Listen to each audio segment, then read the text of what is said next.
How's this weekend for you? What are your thoughts on it? Mixed feelings, very much mixed feelings. We're going to feel very sad not to be doing this anymore, that's for sure, because the moment when you go on stage and play, there's nothing like it. It's just a wonderful feeling, and it always has been that way with us.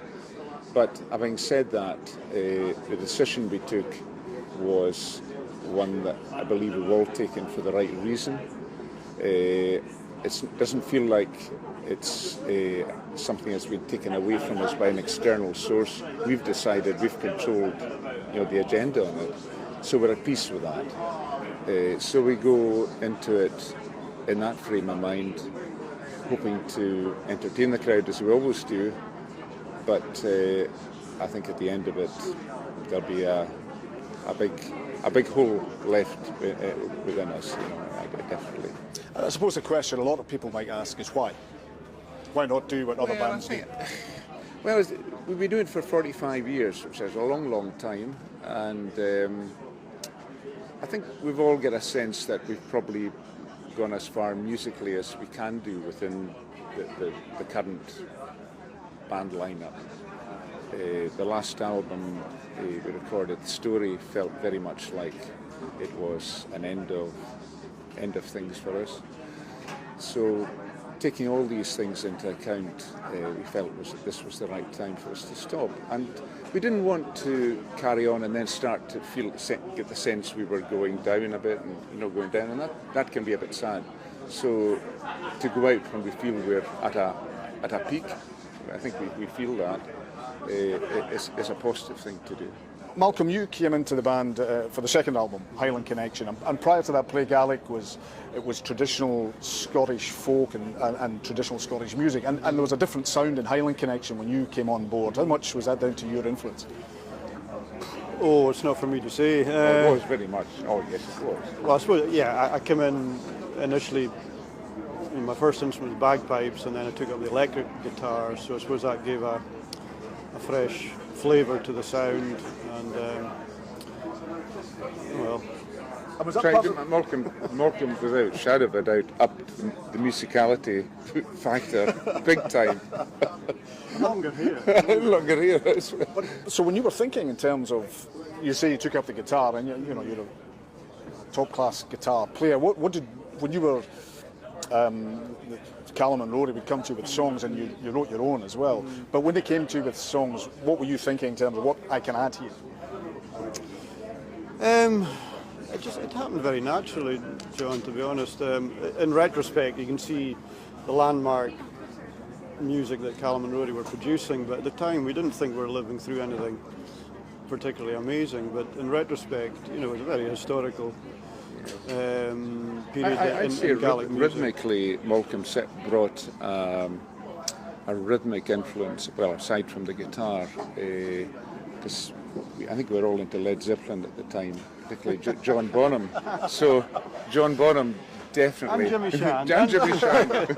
The beats were heavier, definitely heavier, and trying to aspire to more of that.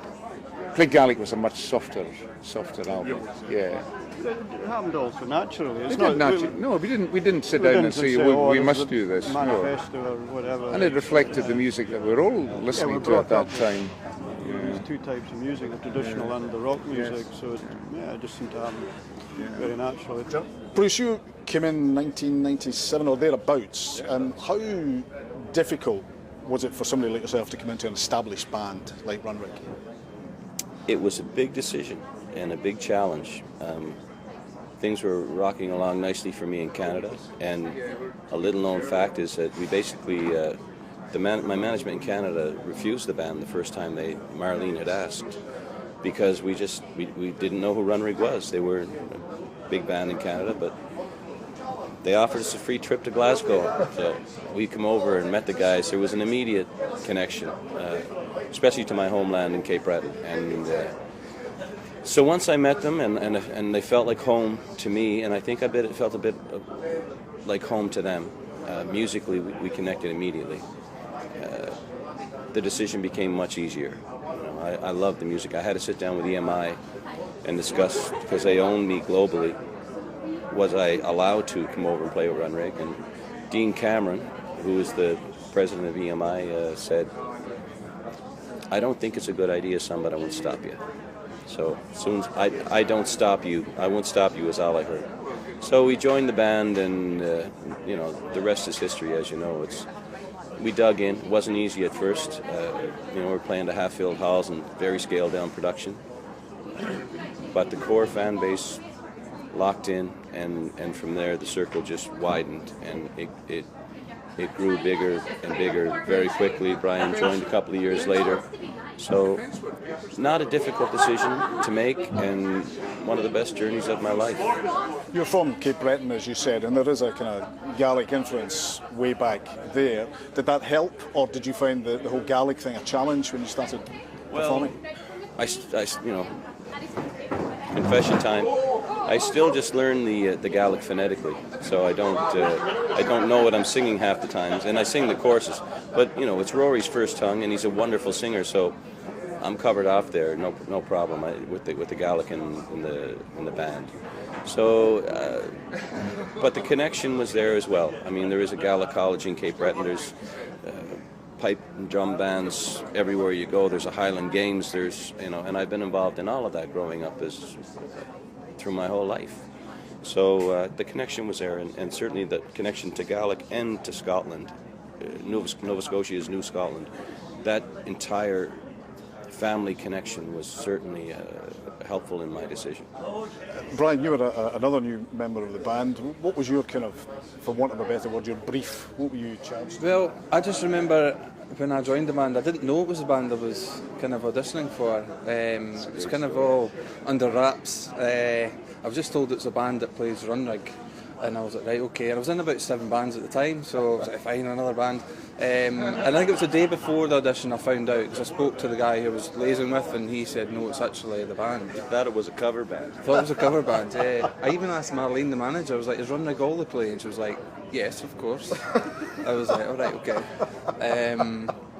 So I ended up just going to the audition. I think in a lot of ways that worked for me.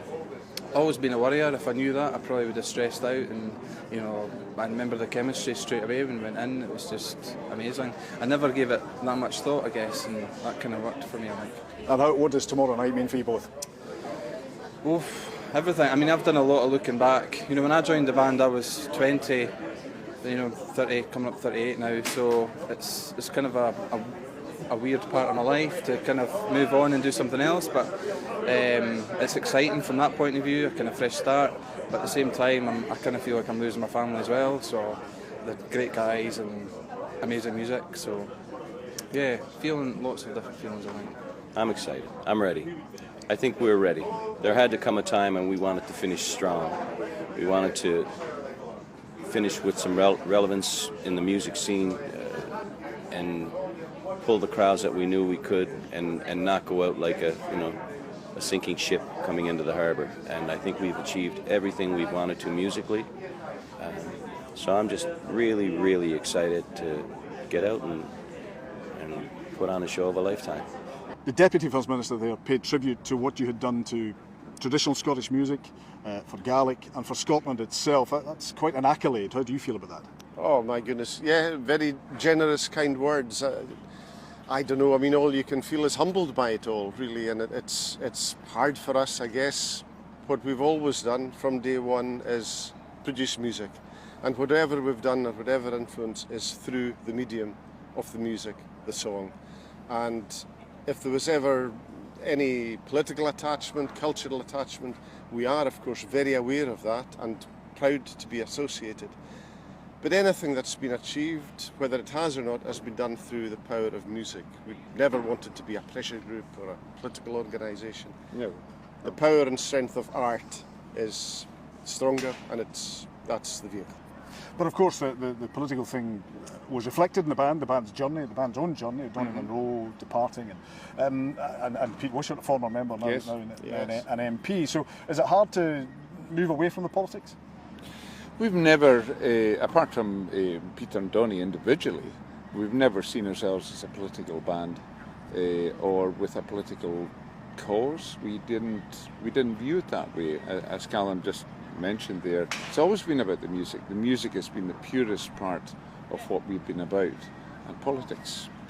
There's our very first album, when we got the opportunity to record, which was a big deal. We were just writing English songs at the time, but we started writing Gaelic songs, and we made a conscious decision then that album would be all self-penned, or mainly self-penned songs in Gaelic language. So that's a kind of, you can call that a political decision if that's what you want, but for us it was, just, I guess, cultural and political in that musical sense. Has it been a frustration that you might have been thought of as Celtic rockers, Gaelic rockers? Has that been an issue?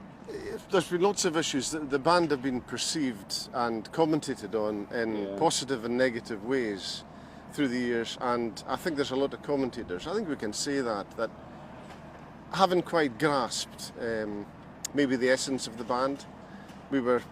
Because we were trying to make a noise in rock music, if you like, in areas that were predominantly rock music associated. That didn't happen for artists from the West Highlands and from Gaelic background. So there was a disconnect probably in the way that we were and are perceived for some. Yes, just to further to that, I think that in turn created the caricature. I think that happened perhaps most predominantly in the 90s, when we were perceived as a sort of nationalist band with nationalist aspirations, and of course all the flags used to come, the Scottish flags, the fans used to come. So we were wrongly perceived as being like that, which we weren't at all. How do you reflect then on 45 years? Oh, just so many thoughts, so many feelings. You can't put it into one particular context. I mean, this event is overwhelming. It's difficult for us in many ways. It's hard to say cheerio in any kind of situation, but it's particularly different when you're doing it through the medium of music and art, and it has its own resonance, and it'll be emotional. But we hope it's going to be a good celebratory occasion. But in the final analysis, we've done what we wanted to do all these 45 years. We decided early on this is what we wanted to do with our lives. We love playing music, we love writing music. The buck starts and stops there, and that's the joy we've had, and it's been an immense privilege. What's the future?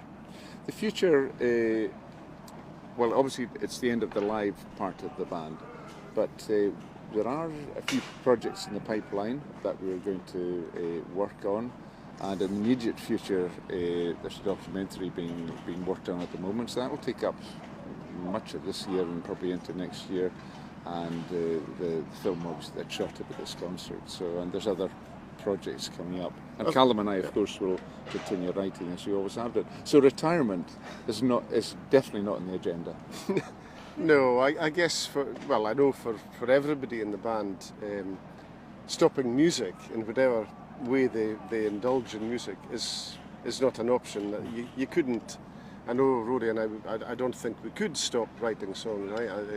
It's what you do. It's just part of your being. So, maybe no one will ever hear them. I don't know, but the process will continue. We've had ABBA the musical. We've had various other musicals. Queen the musical. Yes. Runrig the musical. There's all kinds of plans. Well, on behalf of... Has he heard something? On behalf of Runrig fans everywhere, thank you very much. Thank you. John. Thank you so very much. Thank you.